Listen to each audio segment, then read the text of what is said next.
শিখলাম, বলতে শিখলাম, দেখতে শিখলাম। রব্বুল আলামিন আমি আদম যখন তাকাইতে শিখেছি, রাফাতু রাসি আমার মাথাটারে আমি একটু উপরের দিকে উঠালাম, দেখতে চাইলাম, দেখি না উপরে কোন কোন সৃষ্টি আছে। আয় আল্লাহ, আমি আদম সেই সৃষ্টি জগতে আমার মাথাটারে যখন উপরের দিকে উঠাইলাম, চাইয়া দেখি বিরাট বড় এক আরশ আজিম আপনি বানিয়ে রেখেছেন। আরশ আজিমে দেখলাম কোটি কোটি খুঁটিও আছে, মিলিয়ন বিলিয়ন ট্রিলিয়ন কোটি খুঁটি।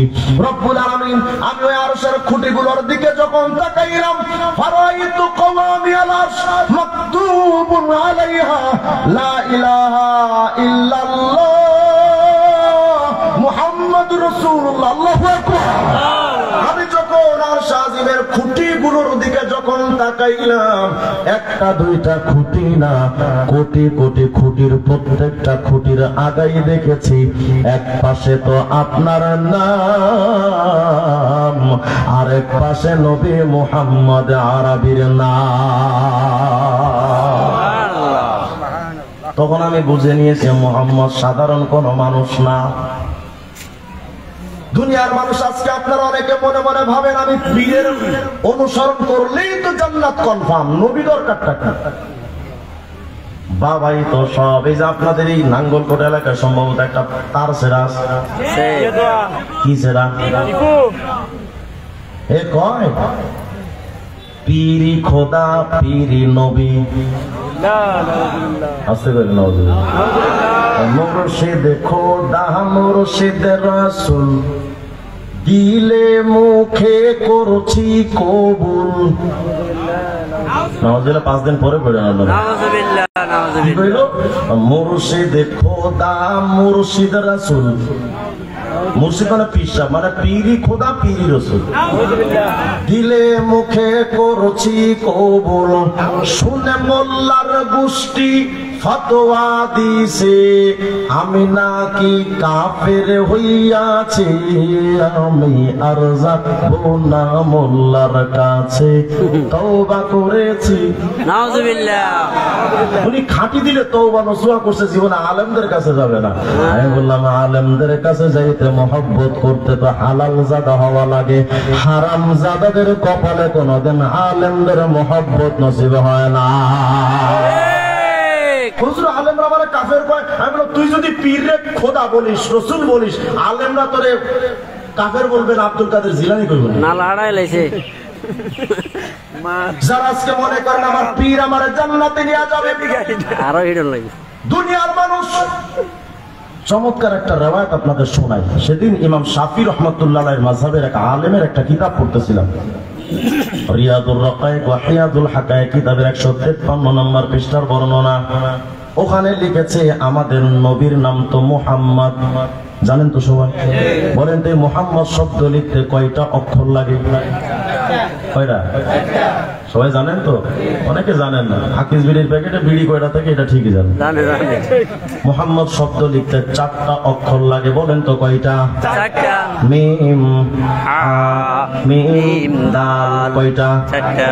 তো ওই ইমাম শাফি রাহমাতুল্লাহ মাযহাবের আলেম তিনি লিখতেছেন যে দেখো মিয়া, এই যে 4টা অক্ষরের প্রত্যেকটা অক্ষরের আবার আলাদা আলাদা অর্থ আছে। সুবহানাল্লাহ। কি অর্থ তিনি লিখতেছেন? মিম আল উলা ইশারাতুন ইলাল মুলকিল আউয়াল ওয়া হুয়া দুনিয়া।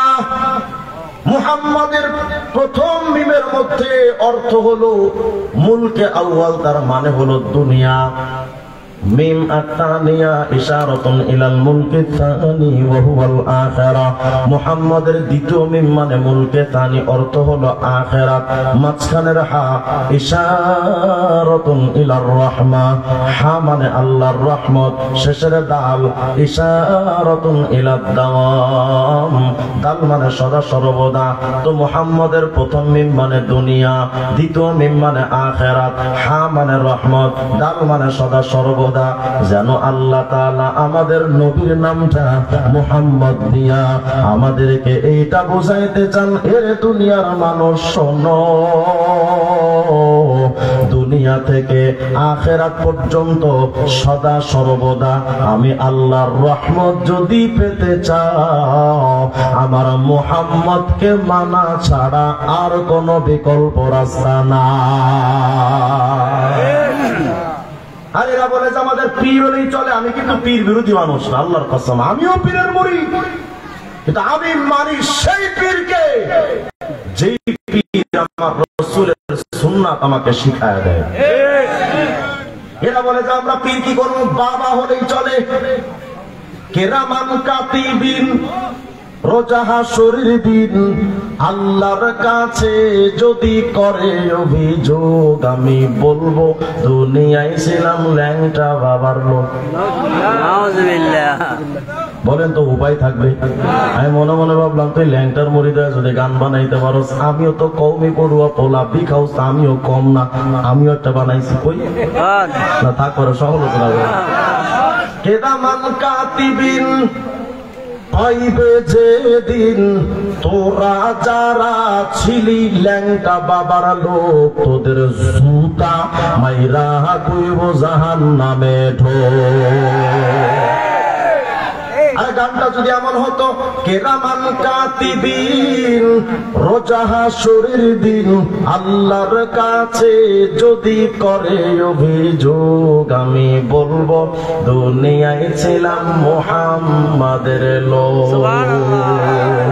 मोमिन जो फिदा नक्श काफे पाए नबी हो, जीर कदम आज भी आलम का खजीना। साहिल से लगे गा कभी मेरा भी सफीना, देखेंगे कभी शौक से मक्का व मदीना। अल्लाहु अकबर। हजरत नूह अलैहिस सालाम चले গেলেন। নূহ নবীর সময় মহাপ্লাবন বন্যা যখন আসলো, কিছু মানুষ তো নূহ আলাইহিস সালামের নৌকার মধ্যে উঠতে পেরেছিল, যারা নূহ নবীকে মানতেন তারা নৌকায় উঠে গেল। মহাপ্লাবনের বিপদ থেকে আল্লাহ তারে বাঁচায়া দিলেন। কবি বলেন, মিয়ারে শোনো, তোমার তো দুনিয়াতেও বিপদ, কবরেও বিপদ, পুলসিরাতেও বিপদ, মিজানের পাল্লার কাছেও বিপদ, আল্লাহর সামনে দাঁড়ানো হাসরের ময়দানে বড্ড বিপদ। আরে নূহ নবীর নৌকার মধ্যে উঠলে যদি তার উম্মতরা বেঁচে যায়, নবীর সুন্নাতের নৌকায় যদি উঠো, তোমার যেখানেই বিপদ সেখানেই দাঁড়ায় যাবে নবী মুহাম্মদ। হযরত আব্দুল্লাহ ইবনে আব্বাস বলেন, ইয়াউমা তাবিয়াদু ওজুহু আহলিস সুন্নাতি ওয়াল জামাআ।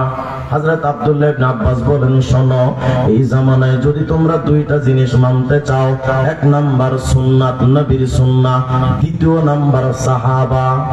দুই নম্বর কি বলেন? বলেন কি?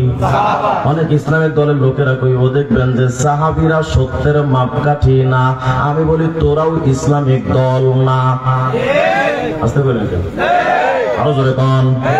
হযরত আব্দুল্লাহ ইবনে আব্বাস বলেন, নবীর সুন্নাত যারা মানবি আর যারা সাহাবীদেরকে মানবি, কিয়ামতের ময়দানে নবীদের চেহারা থেকে যেমন নূর চমকায়, সুন্নাত আর সাহাবা মাননেওয়ালা উম্মতের চেহারা থেকে কিয়ামতের ময়দানে নবীদের মতো নূর চমকাতে থাকবে। তাহলে বলেন, নবীকে মানার দরকার আছে না নাই? বলেন, নবী ছাড়া আল্লাহকে পাওয়া যায়? আরো জোরে কোন যায়? সারাদিন যদি তাহিরি আঙ্কেলের মতো হ্যাক্কু হুক্কু ক্যাক্কু কুক্কু জিকির করো, শয়তান পাবা কিন্তু রহমান পাবা না। আর যারা সুন্নাত মানে তারা ক্যাক্কু কুক্কু জিকির করে না, খাইতে গিয়েও নবীর সুন্নাত মানে, এই সুন্নত মেনে তারা আল্লাহকে পাইতে চায়। শোয়ার মধ্যেও তারা নবীজির সুন্নাত মানে, পোশাকের মধ্যেও তারা নবীজির সুন্নাত মানে, মেসওয়াকের মধ্যেও তারা নবীজির সুন্নাত মানে। তাদের হৃদয়ের ভালোবাসাটা এমন, আমার নবী যেমনে চলেছেন জীবনটারে আমি তেমনে সাজাইতে চাই। কিয়ামতে তো বলতে পারবো, রব্বুল আলামিন আমরা তো তোমার হাবিবুল্লাহ মুহাম্মদ হইতে পারি না, কিন্তু মুহাম্মদের মতো সাজার তো চেষ্টা করছিলাম। আল্লাহ তোমার নবীর মতো তো সাজার চেষ্টা করেছে। আল্লাহ বলবেন আলমার ওমা মান আহাব্বা, তুমি যার সাথে মহব্বত রেখেছো ওই আমার হাবিব মুহাম্মদের সাথে জান্নাতে যাও। তুমি আজকে যে মেসি আর নেইমারের মতো চুল কাটো, যেই লিঙ্কন মাস্ককে তুমি মানো, ওরা জীবনে কোনদিন কোন নেতা তোমার ফোন দিয়ে খবর নেবে না যে চান্দু কেমন আছোস। আচ্ছা বলেন তো, যে মেসির মতো চুল কাটেন যুবকরা, ওই মেসি কোনদিন তোমার কাছে ফোন দিছে? জীবনে দিছে? আর জীবনে দেওয়ার কি সম্ভাবনা আছে? ওই মেসি কিন্তু তোমার জন্য কাঁদবে না। যে নবীরে অমান্য করেছো, নেতার কথা মাই না, মনে রেখো এই নেতাও কিন্তু তোমার জন্য কাঁদে না। নেতা কাঁদে দুইটা জিনিসের জন্য, ভোট, নোট। কয়টা জিনিস বলেন তো? কয়টা? 1 নাম্বার, 2 নাম্বার মুখে মিষ্টি অন্তরে বিষ, তার নাম পলিটিক্স। তোমার নেতা তোমার জন্য কাঁদবে না, কিন্তু তোমার নবী তোমার জন্য এতটাই পাগল, পুরা জিন্দেগিটা তো কাটিয়েছেন উম্মতি। নিজের মাতৃভূমি ছেড়েছেন শুধু একটাই ফিকির, উম্মতি উম্মতি। শিয়াবে আবি তালেবের 3 বছর জেল খেটেছেন নবীজি, শুধু একটাই ফিকির ছিল, উম্মতি উম্মতি। তায়েফের ময়দানে রক্ত ছড়িয়েছেন, আমার নবী শুধু ফিকির ছিল, উম্মতি উম্মতি। সুবুলুস সালাম কিতাবের 30 নম্বর বর্ণনাটা দেখবেন। আম্মা জান আয়েশা সিদ্দিকা বলেন, আমি একদিন ঘুম থেকে যখন জাগলাম, কুমতু দাতা লাইলাতিন আতলুবুন নবিয়্যা, ঘুম থেকে জেগে দেখি আমার পাশেই তো হুজুর আকরাম ঘুমন্ত ছিলেন।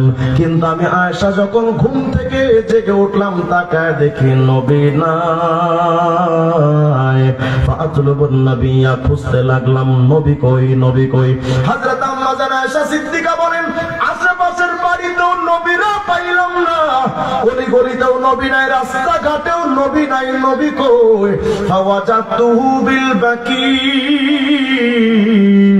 গভীর রাত্রে আমি নবী জান্নাতুল বাকির কবরস্থানের দিকে যখন গেলাম, যায়া দেখি মায়ার নবী আমার কাইমান ইয়াকুলু ইয়া রাব উম্মতি ওয়া সাজিদান ইয়াকুলু ইয়া রাব উম্মতি। আমি আয়েশা যখন জান্নাতুল বাকির কাছে যখন গেলাম, আমি তাকায় দেখি নবী তো কোথাও নাই, কিন্তু জান্নাতুল বাকিতে এসে, এই কবরস্থানে এসে নবী একবার দাঁড়ায়া একবার সেজদায় গিয়ে আল্লাহরে বুঝাইতে চাচ্ছেন, আল্লাহ আরামের বিছানা তো আমার ঘুমাইতে দেয় না, আমার চোখে মোটেও ঘুম আসে না, আল্লাহ আমার পেরেশানি শুধু একটাই, তুমি আমার গুনাহগার উম্মত রে তুমি মাফ করো বানি। সুবহানাল্লাহ। লম্বা ইতিহাস। আম্মা জান আয়েশা সিদ্দিকা বলেন, নবী আনাসিতাল কুরআন লিআজালি হাদিল উম্মাহ ওয়া নবী, আপনি তো আজকে উম্মতের পেরেশানিতে কোরআন পড়াতেও ভুলে গেলেন। নবীজি বলেন, আয়েশা রে, মা দুমতু ফিল হায়াতি আকুলু ইয়া রাব উম্মতি, নিঃশ্বাস যতদিন আমার চালু থাকবে আয়েশা, এই জবান থেকে চালু থাকবে উম্মতি উম্মতি। ফাইদা দাখালতু ফিল কবরি আকুলু ইয়া রাব উম্মতি, যেই দিন আমি কবরে ঢুকবো ওই দিনও আমার জবান থেকে চলতে থাকবে উম্মতি উম্মতি। পুরা জিন্দেগিটা আমি উম্মতের জন্য কাঁদবো, এমনকি কবরে যাওয়ার সময় আমার জবানে উম্মতি উচ্চারিত হতে থাকবে।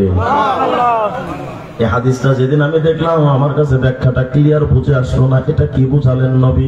কিন্তু হঠাৎ করে আমি আব্দুল হক মুহাদ্দিসে দেহলভী রাহমাতুল্লাহ আলাইহির একটা কিতাব দেখলাম, মাদারিজুন নবুওয়া, ফারসির একটা কিতাব, 2 নম্বর খণ্ডের 568 নম্বর পৃষ্ঠার বর্ণনা। হযরত আব্দুল হক মুহাদ্দিসে দেহলভী এই কথাটা একটা সনদ ছাড়া হাদিসটা বর্ণনা করেছেন। হযরত আব্দুল হক মুহাদ্দিসে দেহলভী বলেন, আল্লাহর নবী যেদিন ইন্তেকাল করেন, একটা আজীব রওয়ায়াত, শুনলে খুশি হয়ে যাবেন, বলেন আল্লাহু আকবার। আল্লাহর হাবিব যেদিন ইন্তেকাল করেন, মায়ার নবী যখন তার দাফনের সময় হলো, মায়ার নবীর দেহ মোবারকটাকে নিয়ে যারা কবরে নামাইতেছিলেন, এদের মধ্যে একজন সাহাবীর নাম ছিল হযরতে কুসাম ইবনে আব্বাস রাদিয়াল্লাহু আনহু। সিয়ারু আলামিন নুবুওয়ার মধ্যে হযরতে কুসামের জীবনীটা আসছে, সেখানে লেখা এই কুসাম নবীর আপন চাচাতো ভাই।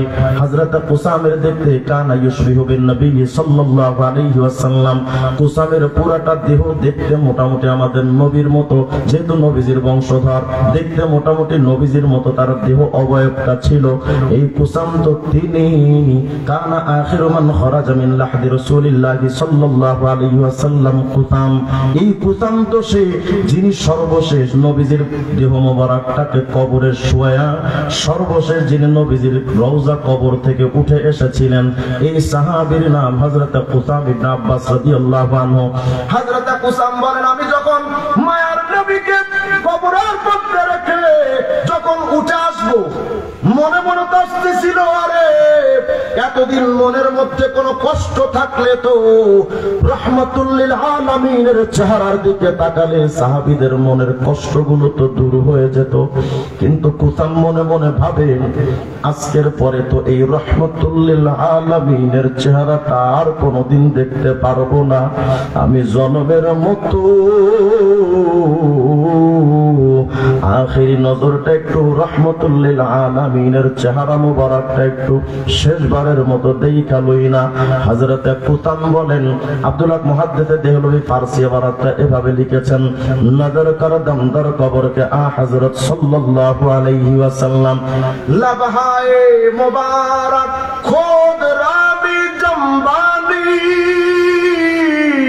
হযরত কুসাম বলেন, আমি যখন আখিরি নজর রাহমাতুল লিল আলামিনের চেহারা মুবারকের দিকে শেষবারের মতো যখন তাকাইলাম, আমি চায়া দেখি রাহমাতুল লিল আলামিনের চেহারা মুবারকের দিকে তাকায় দেখলাম নবীজির ঠোঁট দুটো এমন নড়াচড়া করতেছিল। আস্তে কইলেন কেন? আমি বুঝতে পারছিলাম নবী যেন কি বলতেছেন, কিন্তু আওয়াজ তো বের হয় না, কথাটা বোঝা যায় না। ফিস ফিস আওয়াজ দিয়া কথা বের হয়। পাস পেশ গোশ দাহা হয়ে দা, পাস গোশ পেশ দাহা হয়ে দাসতাম। আমি আমার কানটারে রাহমাতুল লিল আলামিনের ঠোঁট মোবারকের কাছে আমি একটু নিলাম। আমি বুঝতে চাচ্ছিলাম, দেখি না নবীজি ফিস ফিস আওয়াজ দিয়া কি বলেন। হযরত কুসাম বলেন, আমি কানটারে যখন মায়ার নবীর ঠোঁট মোবারকের কাছে নিয়েছি, শনিদাম কে আ হযরত ফরমো দিয়া রব্বি উম্মতি। আল্লাহু আকবার। আমি শুনতেছি মায়ার নবী আজকে কবরে শুয়েও ফিসফিস আওয়াজ দিয়া বলতেছেন, ও আল্লাহ, আমার গুনাহগার উম্মতের কি হবে আল্লাহ। ওই নবীর দাড়িটা কাইটা তুমি কেমনে বিধর্মীদের মতো, তুমি সুকুমারের মতো চল, আমার তো বুঝে আসে না। ওই নবীর মহব্বতের টুপিটা ছাইরা যুবক তুমি কেমনে চলো। ওই নবীর রাজনীতি বাদ দিয়া বেঈমানদের রাজনীতি প্রতিষ্ঠার ফিকির কেমনে করো। আল্লাহর হাবিবের সামনেটা একদিন দাঁড়ানো লাগবে, লাগবে না? একদিন তো রাসূলের সামনে দাঁড়াতে হবে। আজকে থেকে আমাদের সিদ্ধান্ত হয়ে যাক, ব্যক্তি জীবন থেকে রাষ্ট্রীয় জীবন কোন ক্ষেত্রে নবীর আইন ছাড়া, নবীর আদর্শ আর সুন্নাত ছাড়া আমি মানব না। ইনশাআল্লাহ নবীর সুন্নাত কদমে কদমে নবীর সুন্নাত আছে, হাঁটতে সুন্নাত আছে, শুইতে সুন্নাত আছে, বসতে সুন্নাত আছে, সব ক্ষেত্রে সুন্নাত আছে, পোশাক পরা সুন্নাত আছে। এগুলো শিখবেন কেমনে?